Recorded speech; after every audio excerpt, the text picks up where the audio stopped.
ओम नमः शिवाय। आज हम सुनेंगे महाशिवरात्रि की कथा, श्री शिव जी की कथा।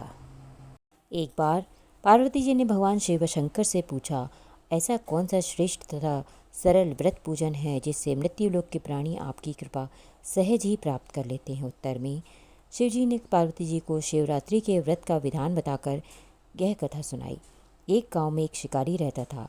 पशुओं की हत्या करके वह अपने कुटुंब को पालता था। वह एक साहूकार का ऋणी था, लेकिन उसका ऋण समय पर न चुका सका। क्रोधवश साहूकार ने शिकारी को शिव मठ में बंदी बना लिया। संयोग से उस दिन शिवरात्रि थी। शिकारी ध्यान मग्न होकर शिव संबंधी धार्मिक बातें सुनता रहा। चतुर्दशी को उसने शिवरात्रि की कथा भी सुनी। संध्या होते ही साहूकार ने उसे अपने पास बुलाया और ऋण चुकाने के विषय में बात की। शिकारी अगले दिन सारा ऋण लौटा देने का वचन देकर बंधन से मुक्त हो गया। अपनी दिनचर्या की भांति वह जंगल में शिकार के लिए निकला, लेकिन दिन भर बंदी गृह में रहने के कारण भूख प्यास से व्याकुल था। शिकार करने के लिए वह एक तालाब के किनारे बेल वृक्ष पर पड़ाव बनाने लगा। बेल वृक्ष के नीचे शिवलिंग था, जो बिल्व पत्रों से ढका हुआ था। शिकारी को उसका पता न चला। पड़ाव बनाते समय उसने जो टहनियाँ तोड़ी वे संयोग से शिवलिंग पर गिरी। इस प्रकार दिन भर भूखे प्यासे शिकारी का व्रत भी हो गया और शिवलिंग पर बेलपत्र भी चढ़ गए।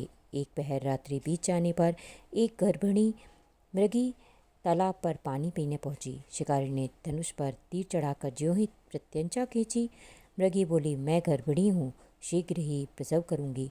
तुम एक साथ दो जीवों की हत्या करोगे, जो ठीक नहीं है। मैं अपने बच्चे को जन्म देकर शीघ्र ही तुम्हारे सामने प्रस्तुत हो जाऊंगी, तब तुम मुझे मार लेना। शिकारी ने प्रत्यंचा ढीली कर दी और मृगी झाड़ियों में लुप्त हो गई। कुछ ही देर बाद एक और मृगी वहां से निकली। शिकारी की प्रसन्नता का ठिकाना न रहा। समीप आने पर उसने धनुष पर बाण चलाया।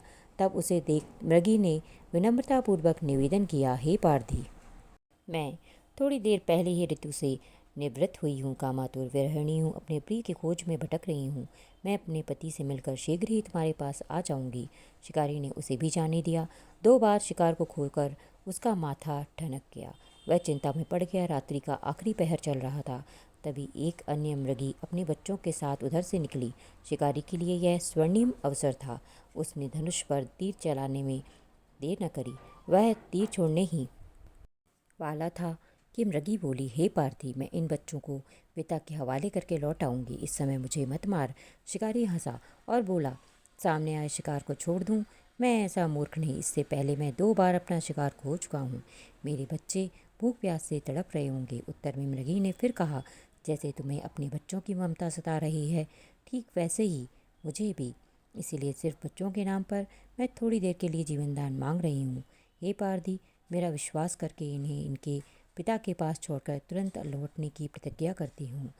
मृगी का दीन स्वर सुनकर शिकारी को उस पर दया आ गई। उसने उसे मृगी को भी जाने दिया। शिकार के अभाव में बेलपत्र पर बैठा शिकारी बेलपत्र तोड़ तोड़ कर नीचे फेंकता जा रहा था। पौ फटने को हुई तो एक हष्ट-पुष्ट मृग उसी रास्ते पर आया। शिकारी ने सोच लिया कि इसका शिकार वह अवश्य करेगा।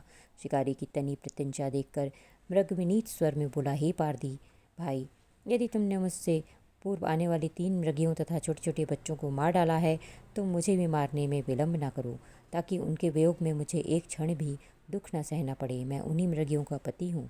यदि तुमने उन्हें जीवन दान दिया है, तो मुझे भी कुछ क्षण जीवन दान देने की कृपा करो। मैं उनसे मिलकर तुम्हारे सामने उपस्थित हो जाऊंगा।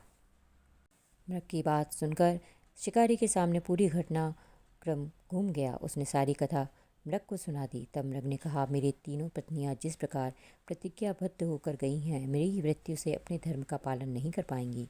अतः जैसे ही तुमने उन्हें विश्वास पात्र मानकर छोड़ा है, वैसे ही मुझे भी जाने दो। मैं उन सबके साथ तुम्हारे सामने शीघ्र ही उपस्थित होता हूँ। उपवास, रात्रि जागरण तथा शिवलिंग पर बेलपत्र चढ़ाने से शिकारी का हृदय, हिंसक हृदय जो था, वो निर्मल हो गया था। उसमें भगवत शक्ति का वास हो गया था। धनुष तथा बाण उसके हाथ से सहज ही छूट गए। भगवान शिव की अनुकंपा से उसका हिंसक हृदय कारुणिक भावों से भर गया। वह अपने अतीत के कर्मों को याद करके पश्चाताप की ज्वाला में जलने लगा। थोड़ी ही देर बाद मृग सपरिवार शिकारी के समक्ष उपस्थित हो गया, ताकि वह उनका शिकार कर सके। किंतु जंगली पशुओं की ऐसी सत्यता, सात्विकता एवं सामूहिक प्रेम भावना देखकर शिकारी को बड़ी ग्लानि हुई। उसके नेत्रों से आंसुओं की झड़ी लग गई। उस मृग परिवार को ना मारकर शिकारी ने अपने कठोर हृदय को जीव हिंसा से हटा सदा के लिए कोमल एवं दयालु बना लिया। देवलोक से समस्त देव समाज भी इस घटना को देख रहा था। घटना की परिणति होते ही देव देवताओं ने पुष्प वर्षा की। तब शिकारी तथा मृग परिवार मोक्ष को प्राप्त हुए। इस प्रकार से महाशिवरात्रि की कथा समाप्त होती है। आपको वीडियो कैसा लगा कमेंट करके बताइएगा। नए हैं तो सब्सक्राइब करना बिल्कुल ना भूलें। मिलते हैं अगले वीडियो में, तब तक के लिए ओम नमः शिवाय।